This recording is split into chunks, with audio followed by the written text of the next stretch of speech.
গো, তোমার বোনের পরীক্ষা, ওকে একটু দিয়ে এসো তো। কি হয়েছে বেলুনি, বমি করছো কেন?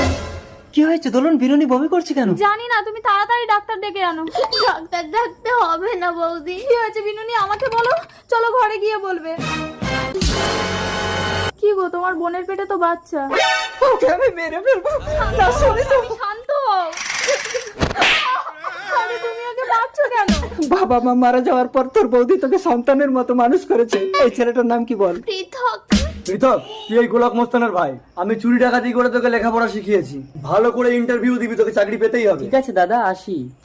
আমি গোলক মস্তান। আমার ভাইয়ের গায়ে যদি কেউ হাত দেয় তাকে আমি এই পৃথিবী থেকে ডিলিট করে দেই।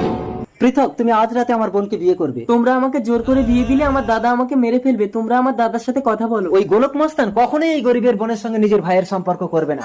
দোলন, তুমি একে ঘরের ভেতরে আটকে রেখে বিনুনিকে সাজাও। আমি এক্ষুনি বিয়ের বাজার করে আসছি। না, ভালো হবে নাকি?